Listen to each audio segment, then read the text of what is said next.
up to the sea breeze. Oh, I can feel it, but I see it in the trees.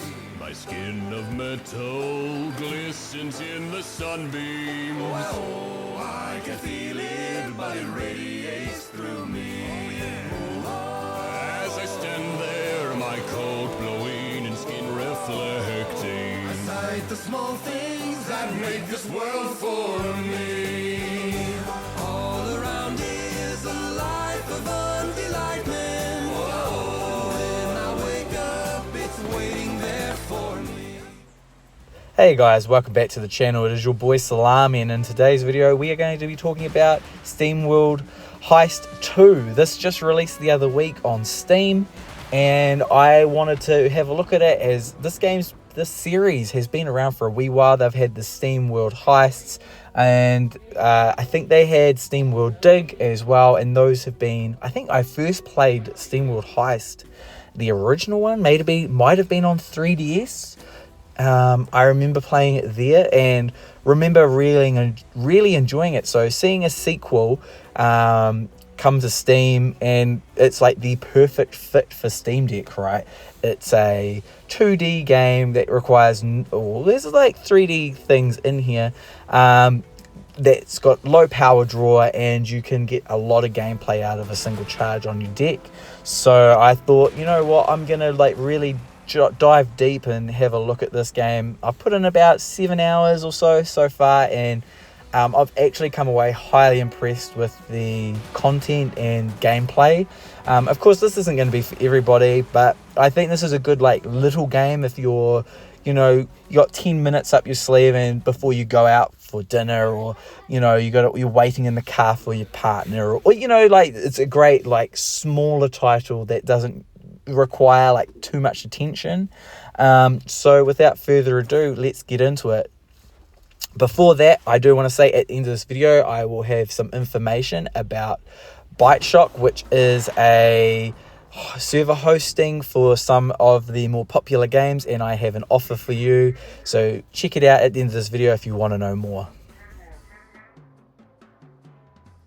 So as you can see from the gameplay behind you, it is a 2D turn-based shooter thing.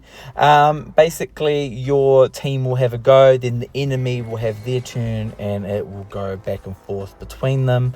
And so you start with a small crew of 2, and then as you explore the ocean, you can go around to different bars and inns per se and hire more crew. So quick overview of the story from what I've played so far is you have inherited a submarine from your mother, and the first mission in the game is getting the submarine back as it's been impounded by the Navy, which is the diesel bots, and they don't really like you as a steambot. And so you go in there and you steal back your submarine as the captain, and you and your 2 companions head out into the ocean and go looking for, gaining some reputation basically.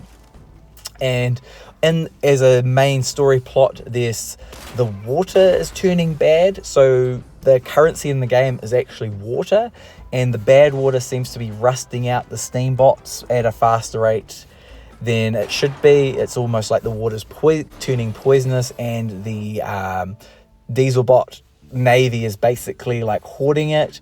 So you're trying to steal back water as well as just fight them off because they're naughty people.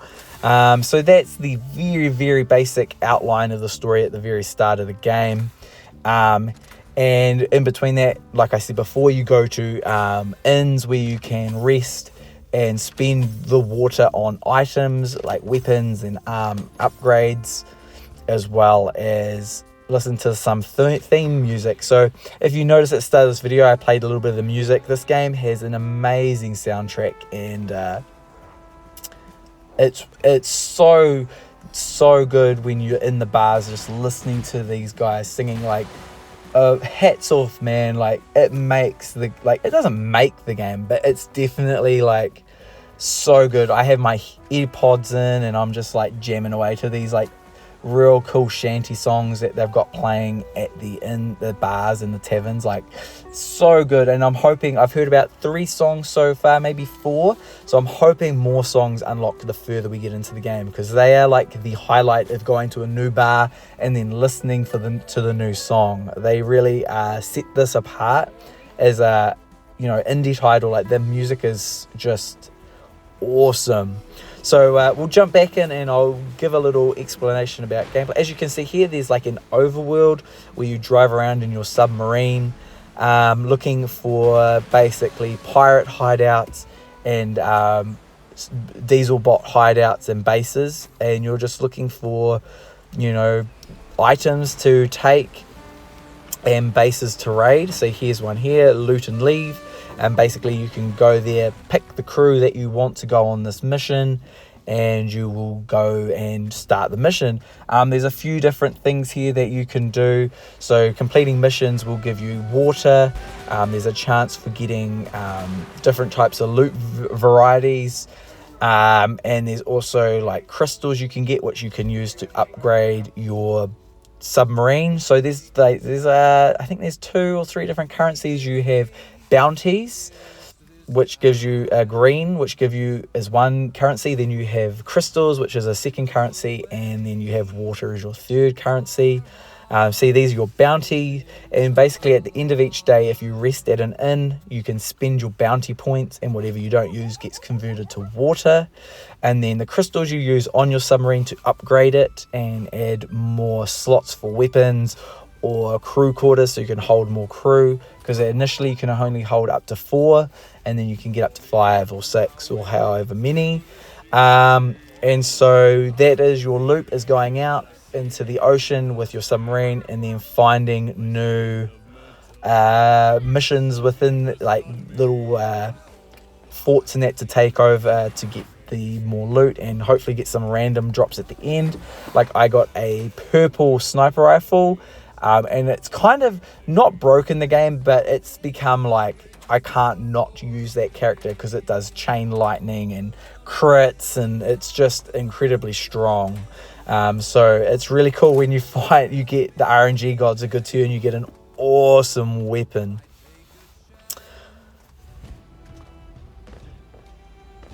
If you're finding this video interesting or helpful, please give us a like and a sub. I'd really appreciate it.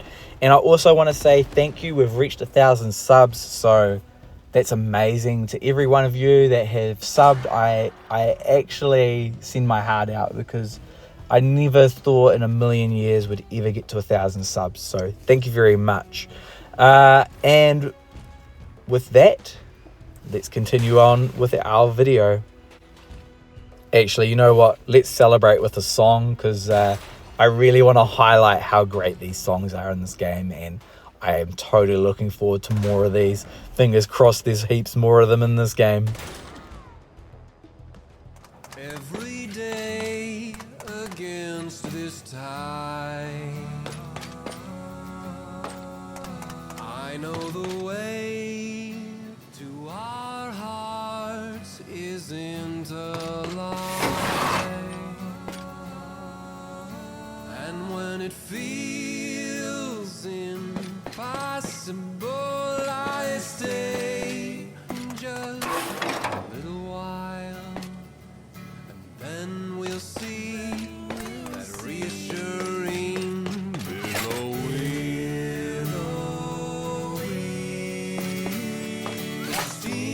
Steam rises, and I know it's all okay. Steam rises, and we're feeling ourselves again. It's a bold accusation to say one will never be okay, 'cause the steam rises. Just look, I swear you'll see. Sorry, I had to put in another song. They're just so good. And so gameplay loop wise is, you go into a mission, you pick your team. So how this works is different weapons change basically the job of your characters. And so if you take a sniper, they become a certain class, which levels up and unlocks more abilities for them, like both passive and active. And then you go in with whoever you want to take. Some are singles, doubles. I've had missions that are 3. I'm assuming as you go further into the game, you're going to have missions where you're taking up to 4 to 5, maybe potential companions. And that you go in and then you move around, opening doors, and you'll have different objectives. Like sometimes you'll have so many turns before the epic loot disappears, or you have to take out a certain enemy within so many turns, or you have to unlock a door, or you can decide to. One mission was you can stop going, like you do a room and then it'll be like, do you want to keep going, or are you going to leave now? And you can kind of push it as far as you want. So there's plenty of those kind of things, which is really neat. And also they want you to cross, change your characters up with their weapons, because you get things called cogs. So basically you level up to level 3 or 4, and then you switch to a different one. And while you're leveling that other job, you can use those cogs in the previous job you had to take some of those passive abilities over.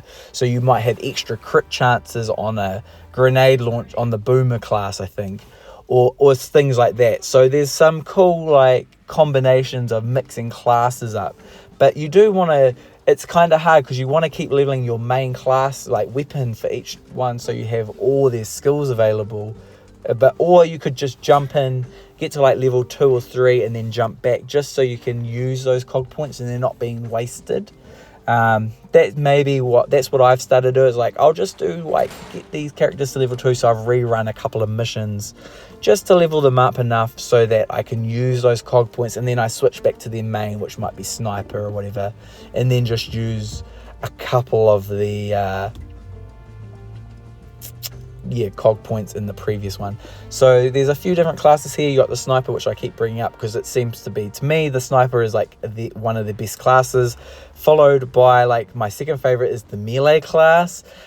She just runs in there with she's got a big hammer, and you can use a charge attack and run forward and just smash into things, and regenerates health every time she gets hit.